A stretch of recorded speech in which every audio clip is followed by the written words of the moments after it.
Hello,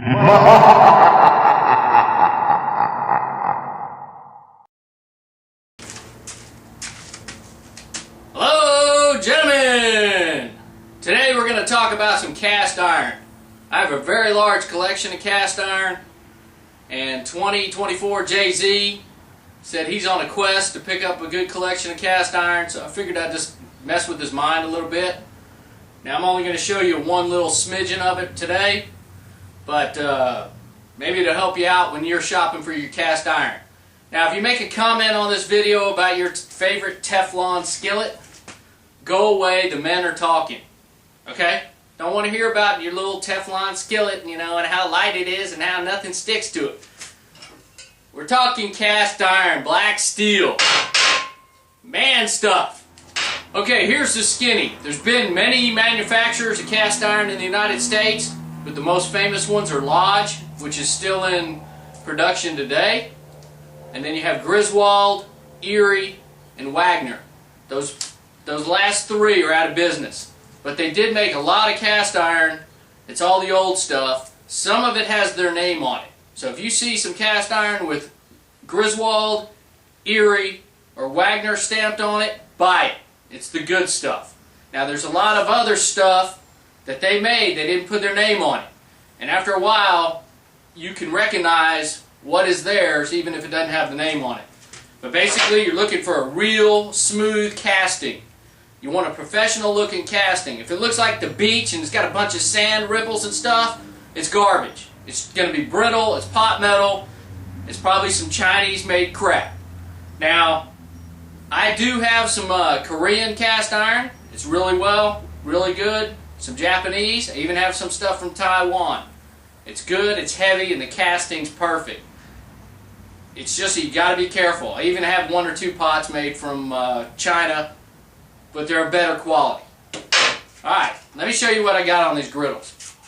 Okay, y'all, if you're collecting some cast iron, you got to have a griddle. Now, you don't have to have as many as I do, but it's always good to have a griddle because there's nothing better than cooking toast on it, bacon, eggs, grilled cheese, almost anything. My Jan Bing, pancakes, you got to have a griddle. And the best thing to have is something like this. Alright, it's just a big flat hunk of steel. Now this one here is a Wagner. It's smooth slick. I mean, it's non-stick. When you set it down on the burners, it does not move. I have no clue how old this thing is. I mean, it's very old, but it's smooth slick. This is a real good one to get. Now for you survival guys, you think, well, I'll just keep my Teflon pan, I'll cook in that. No. You throw a Teflon pan in the fire and it's gone. It's going to melt, it's going to burn off everything. The only thing that's going to last for you out in the wilds, because you know, all that Japanese radiation is going to be pouring in on you, is cast iron. Plain and simple. That's why the chuck wagon guys used it, cowboys used it, that's why your grandma used it, her grandma used it. It's because it lasts forever. Here's another one. Now I believe this one here is a Griswold.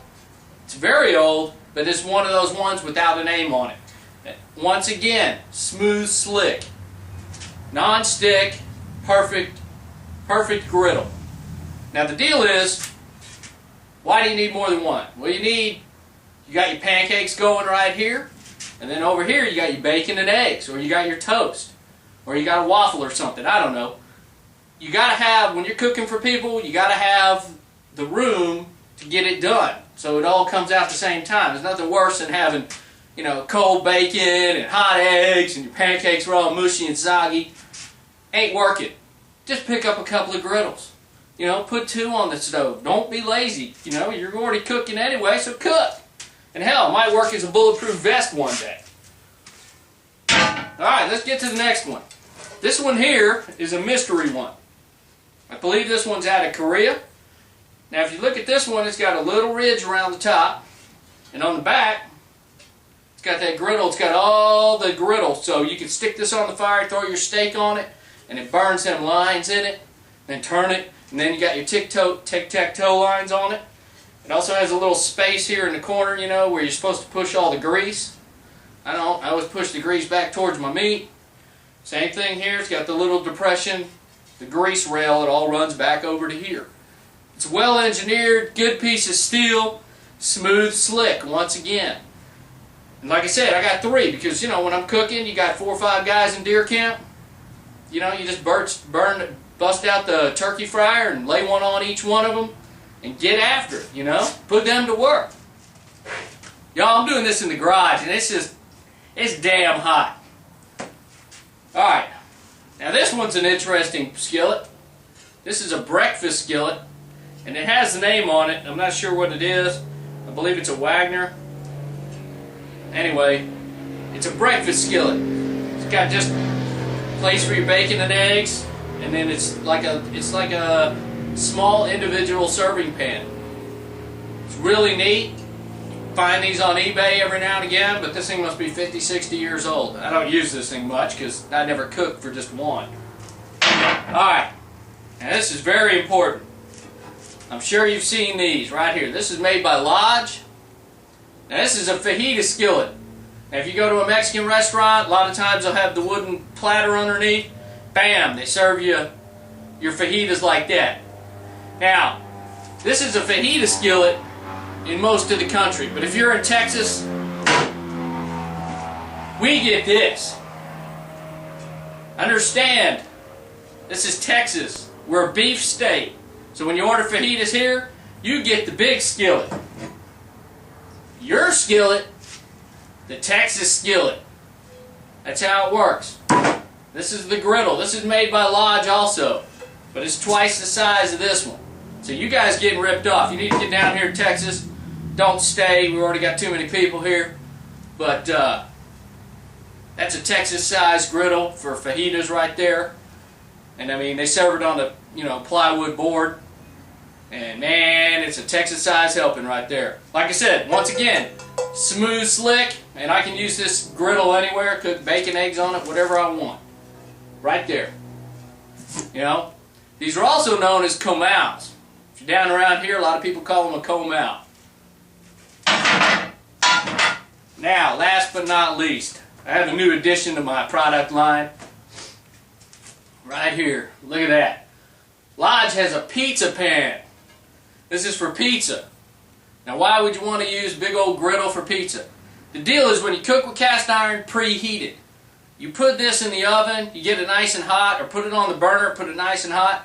When you slap that bread down on there and then put your tomato sauce and everything, it cooks. It makes the bottom of the crust crispy.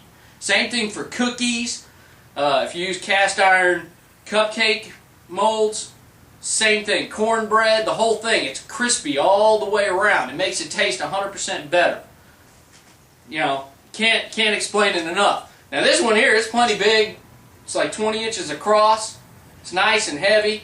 I can cook almost anything I want on this, especially that Jan Bing stuff, or a big giant pancake and then slather it with some jelly. But this thing here, it's just awesome. Gotta have it. Once again, Lodge, American made, manufacturing, smooth, slick. Doesn't get any better than that. Anyway guys, that concludes my griddle cast iron collection. Now, I hope some of the information helps you, but stay tuned, got one more thing. I just got a fresh import of some Chinese made toys. Look at that. I just decided not to have them painted. You know, I just figured, we'd just go straight with the lead block. Fantastic. And, saving the environment because, hey, don't use the paint. That's it.